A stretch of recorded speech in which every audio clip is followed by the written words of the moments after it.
Welcome back to my YouTube channel world literature. आज जो topic हम लोग डिस्कस करने वाले हैं वो है the hungry tide by Amitav Ghosh. इसकी समरी डिस्कस करेंगे, कैरेक्टर्स को डिस्कस करेंगे। फर्स्ट ऑफ ऑल देखते हैं अमिताव घोष की थोड़ी सी बायोग्राफी के वो किस कंट्री से बिलोंग करते हैं और उनका राइटिंग करियर कैसा था वो देखते हैं। देन समरी डिस्कस करेंगे और कैरेक्टर्स को भी डिस्कस करेंगे अपने नावल के। फर्स्ट ऑफ ऑल अगर हम लोग देखें तो अमिताव घोष जो थे वो 11 जुलाई 1956 को कोलकाता इंडिया के अंदर पैदा हुए थे। और ये उस इंडिया के ऐसे राइटर हैं जो कि जिन्होंने फिक्शन, नॉन फिक्शन और हिस्टोरिकल नॉवेल्स जो हैं वो लिखे हैं। साथ ही साथ अगर हम लोग इनके वर्क्स के मेजर थीम्स की तरफ जाएं तो identity, history and the impact of globalisation, ये सब जो थीम है वो हमें इनके वर्क्स के अंदर नज़र आते हैं। और साथ ही साथ इन्होंने जो कंट्रीब्यूशन की है राइटिंग में, लिटरेचर में, पोस्ट कॉलोनियल लिटरेचर के अंदर, उस वजह से जो है वो इन्हें बहुत सारा अवार्ड्स और इनको रिकग्निशन मिली थ्रू आउट द वर्ल्ड। अब इसके बाद अगर हम लोग बात करें अब जो आज का हम लोग नॉवल डिस्कस करने वाले हैं the hungry tide by Amitav Ghosh, इन्होंने 2002 में इसको लिखा था और 2004 के अंदर इसको पब्लिश करवाया गया। अगर इसकी सेटिंग की बात करें तो इसकी सेटिंग दी सेंडर बैंस है और 1952 द 2000 के अप्रोक्सीमेट जो दरमियान है उसमें जो है ये नॉवल की सेटिंग हमें मिलती है।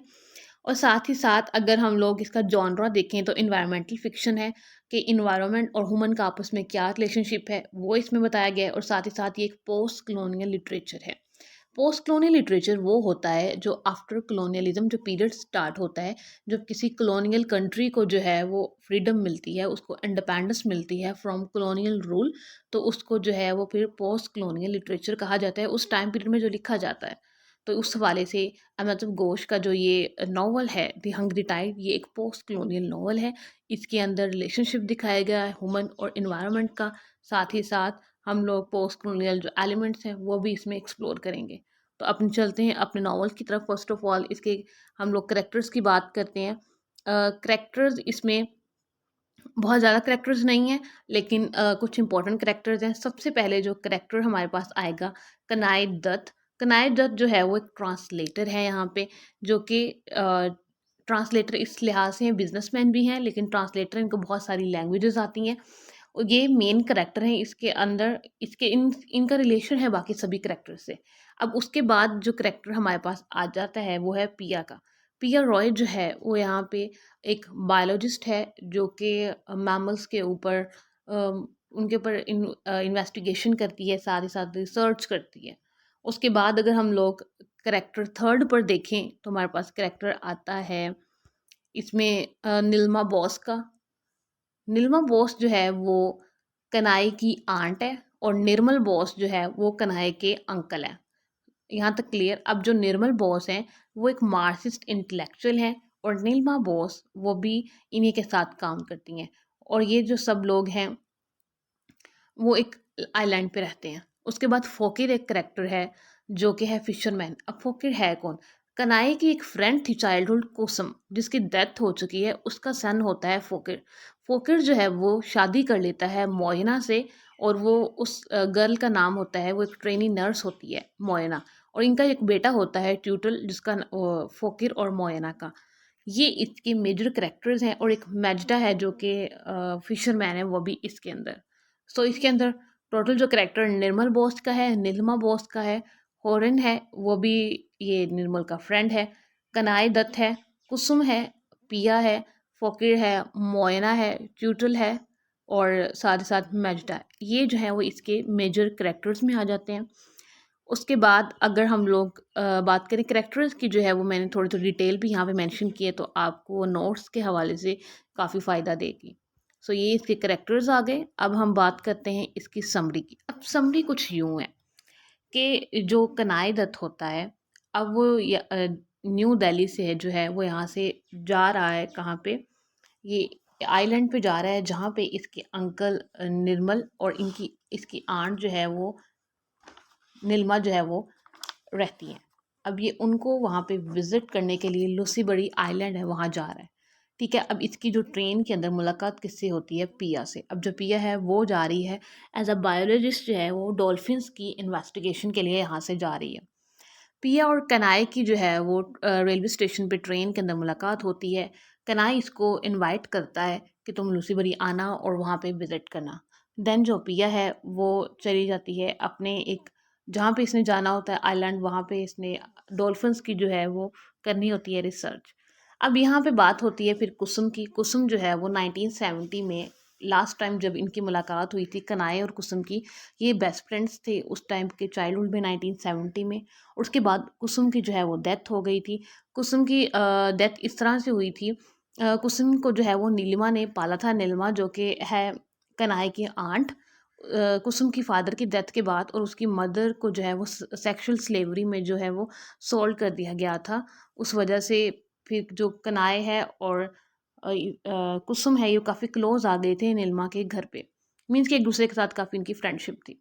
उसके बाद अगर हम लोग बात करें तो जो मेन काम है कनाए यहाँ पे करने आया, लूसी बरी वो अपने अंकल की एक नोटबुक है उसकी प्रॉब्लम सॉल्व करने वाला है, उसको रीड करेगा थ्रू आउट द नॉवल।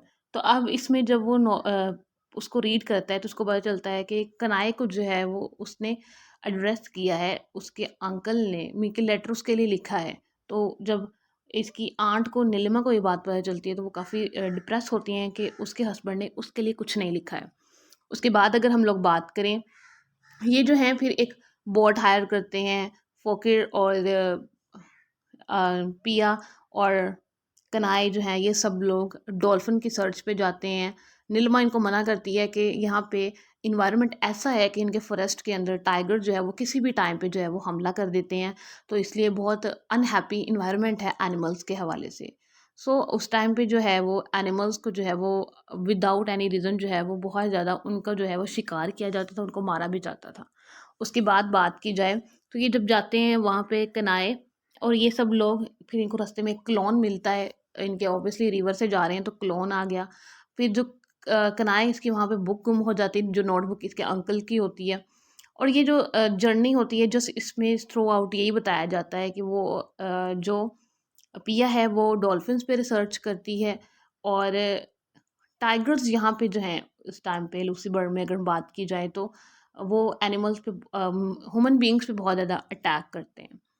इस स्टोरी में यही चलता रहता है। पिया, कनाए, फ़ोकिर, इनकी स्टोरी चलती है। ये लोग जो हैं वो उस अगेन एंड अगेन जो है वो सर्च पे जाते हैं उसकी डॉल्फिन्स की। और पिया और फ़ोकिर जो है वो एक-दूसरे के बहुत ज़्यादा क्लोज़ आ जाते हैं। फ़ोकिर की वाइफ़ को ये बात पसंद नहीं आती। एंड पे क्या होता है? एंड पे ये होता है कि पिया और जो फ़ोकिर हैं वो अकेले होते हैं और वहाँ पे जब क्लोन आता है तो ये दोनों एक-दूसरे को दरख्त के साथ बाँध लेते हैं।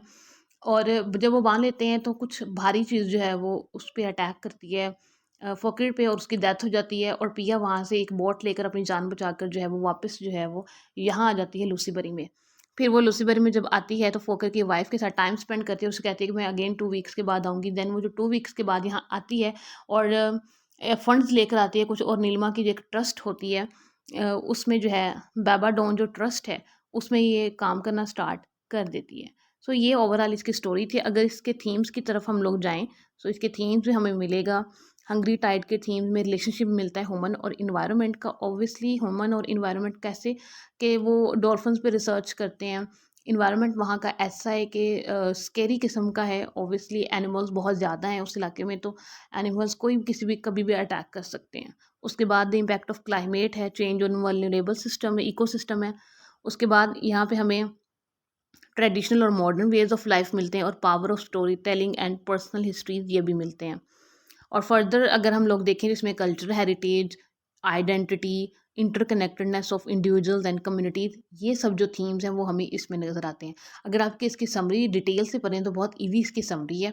और साथ ही साथ इसमें पोस्ट कॉलोनियल एलिमेंट्स को देखें तो आफ्टर कॉलोनियलिज्म जो यहाँ पे सिचुएशन हुई, इनके वो भी दिखाई गई है किस तरह से लोगों के अंदर थ्रेड था, लोग किस तरह से जो ये पुअर क्लास है उस पे तो यहाँ पे कोई फोकस ही नहीं करता। अगर एनिमल पुअर क्लास को कोई नुकसान भी पहुँचा रहे हैं तो उस बात पे कोई फोकस ही नहीं किया जाता यहाँ पे।